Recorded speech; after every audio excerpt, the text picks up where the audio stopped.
Hi, okay, so we're gonna be drilling our dice cube today from our hardwood and to make the holes for the dowel to fit in. So you can see here I've put number one in so that you can see what it looks like. So I'm gonna do number two. So I'm gonna drill these two holes and show you how to do that quickly. So we've got a hand vise here, and our work's going to sit on top of here, and I've put this bit of wood on to keep your dice nice and flat while we're drilling, because otherwise if you take this away, your dice will fall diagonal and then your hole will be wonky. So we're going to place those in, and then we're going to put our dice on top, and then we're going to tighten this bit up so it's nice and tight, and this bit shouldn't fall out, so we should be able to hold that with its weight. Place it on the drilling bed and use the lever on the right hand side to line up where your hole needs to go. So line up the drill bit with where you've made the dent with the center punch. Your on button is green and the red button will stop the machine. You also have an emergency kick button on the floor which is red, so if you hit that with your foot you can turn the machine off straight away. So I'm wearing my goggles, my hair should be tied back, my apron should be on, and there shouldn't be any loose jewellery on the front of me. So I'm going to turn the machine on, and then you'll see that my left hand goes to hold onto here while I'm drilling. My right hand is going to lower and raise this lever to put the drill bit into the wood. Now I want you to push down on this lever until it stops, until you feel it stop. So give it a firm push down slowly, gradually.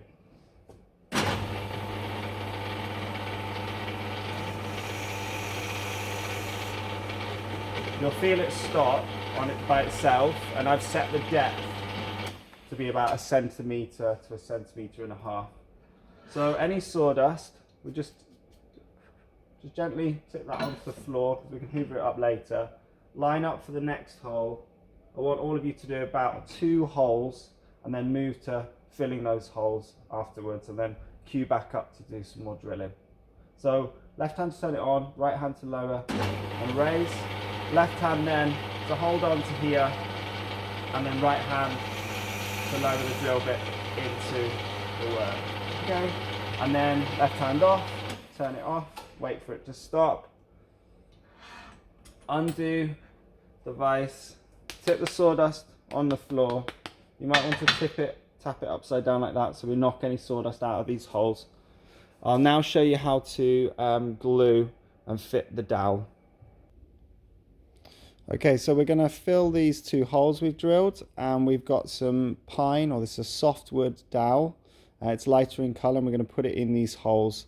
Now these are about 1 centimetre deep, these holes, and this is about 4 centimetres long, so it's going to fill up a few holes. I want you to use up all of the dowel because it's quite expensive. So if you just try and push this in the hole to see if it fits, you should be able to do that, but what you'll find is it's hard to get out. If you get it stuck, twist it to then pull it out. Over here I've got some glue. So this is a wood adhesive, and this will make a really strong bond. You need to put this on first, so a tiny little blob like that on the end, and then we're going to push that into the hole, and then we're just going to force it in. Might just want to push down with it facing the table like that. Just don't push all of your weight because you could snap this. Just give it a little tap so it's in there. Next, we've got a bit of glue oozed out, so you can use your finger and then just wipe it on the newspaper like that. It saves paper towel, but if you need to use paper towel, it's here for you.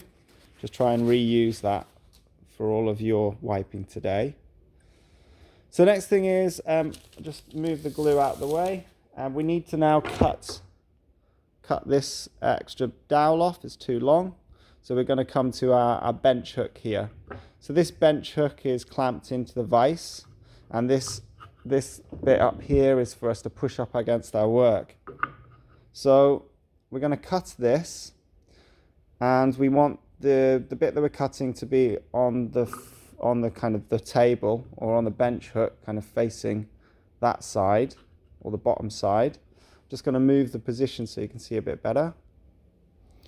Okay, so we're now going to just cut off the dowel, and okay, so we're going to hold the coping saw in about this position here, and if you just push it forwards a few times, you'll create a slot or a groove for the dowel to sit in, and then just carefully move it backwards and forwards until we begin to cut through. What you might want to do then is just turn it 90 degrees, push forwards a few times, and then just cut that off. You'll notice that the saw blade is straight pointing down. If we tilt the blade like this, you're going to cut into the hardwood, and you're going to make some scratches and cut marks along the side of your dice that you don't want. So you need to keep this nice and parallel and move it straight forwards and backwards so that we trim off those bits. Okay, so that's how you fill the holes. We need to do some more. And in another lesson, I'll show you how to flatten these. Actually, no, I can show you now. Okay, again, so I'm just going to trim off one more here. So push it forwards and backwards a few times until you begin to cut through with the coping saw, and just carefully keep it nice and parallel, pointed straight down so you don't mark the edge of your dice. Okay, so now we've filled up that face, we need to just flatten this surface because these aren't sitting flush with the surface of the dice, so we just need to flatten this surface. So we're going to go to one of the sanding machines. Okay, so this is the belt sander. The green button will turn it on, the red button will stop it. You need hair tied up and goggles on, and nothing loose on the front of you while you're using this machine. You've got an emergency stop button at the bottom that you can push with your foot. I'll show you what you've got to do with this. Okay, so we want to flatten this surface. These are not sitting flush. This one's not either. But we don't want to sand off too much. These machines work really quickly. We want to smooth the surface slightly and just make these flush. So we're going to turn it on and we're going to do a little amount of sanding. So 2 hands holding it with a kung fu grip. Keep it flat down on the sanding bed and put it in nice and flat. So move it a little bit to the side and then come back to the other side and just check what you've done. Feel across with your finger.